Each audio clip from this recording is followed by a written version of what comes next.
Assalamualaikum warahmatullahi wabarakatuh. Shalom, salam sejahtera bagi kita semua. Untuk Bapak, Ibu guru, staf sekolah, dan teman-teman sekalian, dengan berkat dari Tuhan Yesus saya bisa menyelesaikan pidato ini dan saya dapat menyampaikan isi dari pidato yang sudah saya buat. Dan sekali lagi izinkan saya, Bapak, Ibu guru, dan teman-teman staf sekolah untuk membacakan pidato ini tentang keberagaman dan antar konflik secara sosial di Indonesia.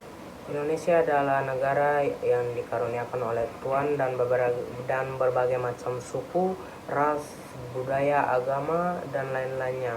Di setiap provinsi dan setiap kota memiliki perbedaan masing-masing, keberagaman sendiri atau kelompok individu yang memiliki perbedaan dari satu dan yang lain. Keberagaman itu tentu berpengaruh dalam berbagai bidang di Indonesia, contohnya dalam bidang ekonomi, politik, dan sosial.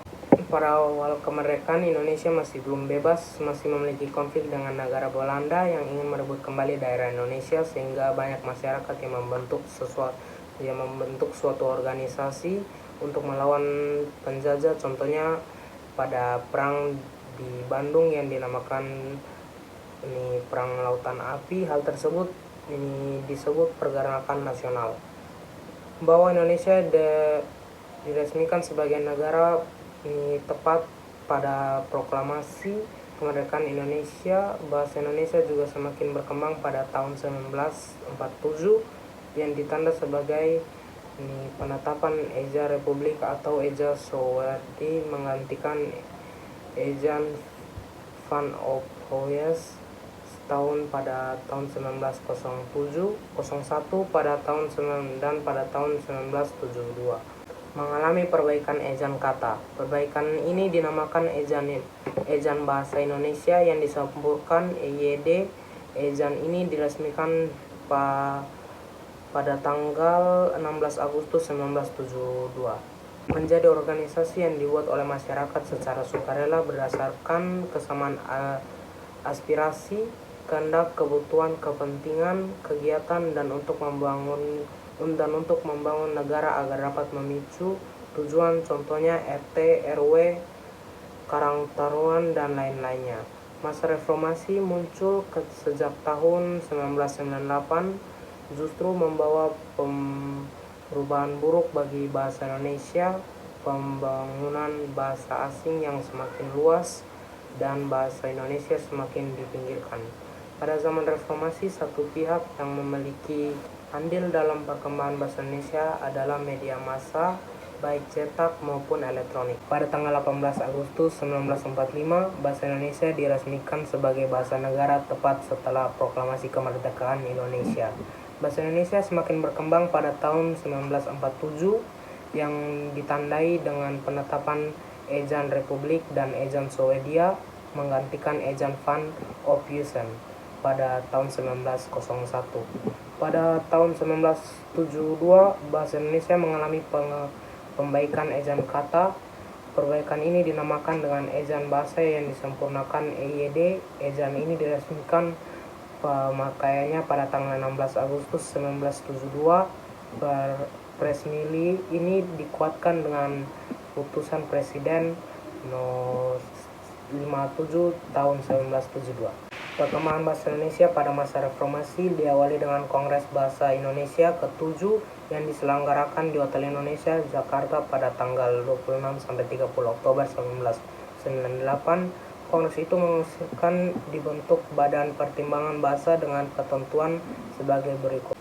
Keanggotanya terdiri dari tokoh masyarakat dan pakar yang mempunyai kepedulian terhadap bahasa dan sastra. Tugasnya memberikan nasihat kepada Pusat Pembinaan dan perkembangan bahasa. Namun masa reformasi yang muncul sejak tahun 1998 justru membawa perubahan buruk bagi bahasa Indonesia. Pengetahuan asing semakin luas, bahasa Indonesia semakin dipinggirkan.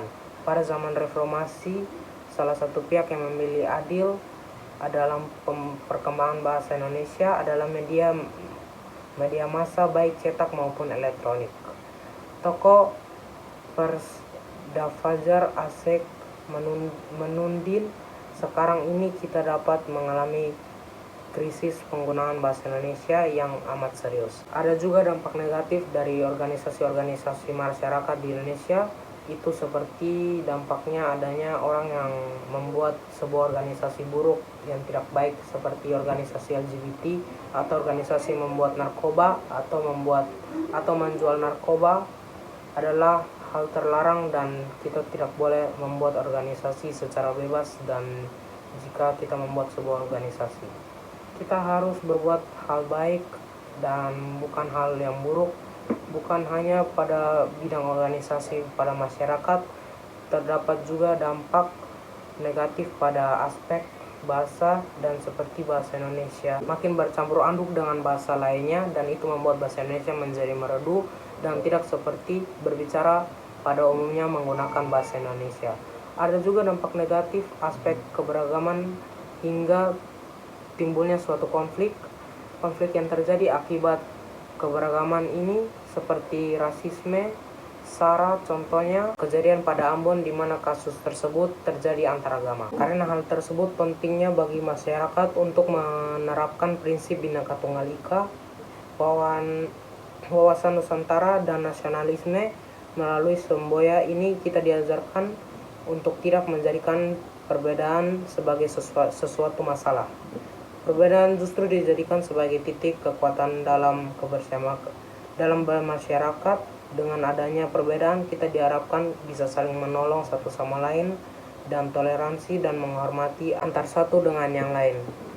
Ada juga wawasan Nusantara. Wawasan Nusantara dapat diartikan sebagai pandangan masyarakat terhadap lingkungan dan diri adalah sebuah kesatuan secara ideologi, politik, ekonomi, sosial budaya, dan pertahanan keamanan. Wawasan Nusantara juga mencangkup kesadaran masyarakat Indonesia yang senasib, sepenanggungan, sebangsa, dan setanah air, serta adanya kesadaran untuk mewujudkan tujuan nasional. Ada juga persatuan dan dalam keberagaman. Bagi masyarakat Indonesia memiliki banyak tempat yang penting dalam kehidupan masyarakat. Hal tersebut berhubungan dengan banyaknya keberagaman di Indonesia yang harus dijaga untuk menghasilkan kehidupan bermasyarakat yang aman dan nyaman. Salah satu sikap yang patut kita lakukan untuk menjaga kestabilan dalam keberagaman di masyarakat yaitu tidak memandang rendah suku atau bangsa dan budaya dari daerah lain. Masyarakat harus mulai menyadari bahwa keberagaman suku dan budaya memiliki nilai yang luhur. Ada juga orang yang menggunakan prinsip pluralisme. Pluralisme merupakan aliran yang paham dan menghargai adanya perbedaan worldview dalam orang Kristen tentang prioritas agama, bagaimana itu menjadi dasar sikap secara logis etis dari umat Kristen.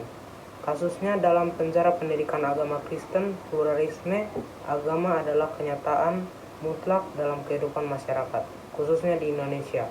Pandangan dan sikap agama dan umat Kristen bersifat lebih positif dari negatif. Kemenjemukan agama diterima secara kritis, kasusnya dalam umat Kristen melaksanakan tugas. Kita sebagai umat Kristen hidup di tengah masyarakat bangsa Indonesia yang menghadapi berbagai pergumulan sosial kemasyarakatan, antara lain kemiskinan, pengangguran, mutu kesehatan yang rendah, dan gangguan keamanan. Allah berkehendak agar manusia berkhayal di dunia ini. Madat untuk berkarya ini disebut madat budaya atau madat pembangunan. Hal ini berarti umat Kristen yang berada di dunia, khususnya di Indonesia, harus secara sungguh-sungguh dan nyata berkarya membangun bangsa dan negeri bagi kebaikan seluruh warga negara. Tuhan Yesus menyatakan bahwa orang percaya adalah garam dan terang dunia. Hal ini menunjukkan kepada kependudukan dan tanggung jawab orang Kristen dalam masyarakat untuk menghadiri keselamatan Allah di dalam dunia dan kepastian nilai-nilai Injil tentang keadilan. Berdasarkan kepatuhan dan amanat mengasihi yang diajarkan Yesus Kristus, kita memberikan arahan dan arah kepada orang Kristen sebagai warga negara sehubungan dengan kependudukan dan tanggung jawabnya terhadap masyarakat Indonesia. Di antaranya sebagai berikut: ketaatan kepada pemerintah dinyatakan di dalam Alkitab dalam Roma 13 ayat 1-7 dan Petrus 2 ayat 11-7. Jadi orang Kristen dipanggil supaya taat kepada pemerintah. Rakyat harus mengakui hak pemerintah untuk meminta ketaatan dalam segala hal yang termaksud tugas dan wewenang pemerintah kita.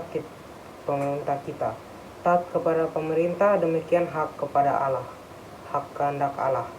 Namun ketaatan pada pemerintah ada batasnya. Jika pemerintah melarang kita apa yang tidak boleh dilarang, patutlah kita menolak tindakan semacam itu.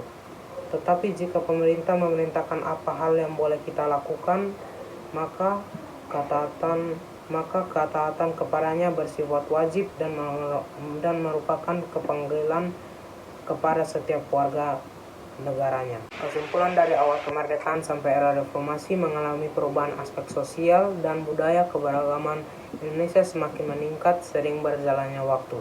Keberagaman yang ada di Indonesia ini merupakan sesuatu kekayaan sungguh besar yang telah dikaruniakan oleh Tuhan kepada kita, tapi masih ada saja orang-orang yang tidak menyadari akan hal itu dan tidak merespon keberagaman ini dengan baik. Maka dari itu terjadinya konflik yang mengakibatkan suatu agama, budaya, atau organisasi tertentu. Kita sebagai orang Kristen harus bersyukur dan menyiapkan keberagaman ini dengan baik. Harapan saya semoga kedepannya keberagaman di Indonesia, para pemuda Indonesia bisa menyampaikan fenomena ini dengan baik di negara tercinta kita. Ini bisa maju dan terus berkembang dan berjalan dengan baik. Sekian dari pidato saya. Jika ada kata-kata yang kurang berkenan kepada Bapak Ibu guru, staf sekolah, dan teman-teman sekalian, saya mohon maaf. Kiranya Tuhan memberkati kalian semua. Terima kasih. Waalaikumsalam warahmatullahi wabarakatuh. Shalom, salam sejahtera untuk kita semua.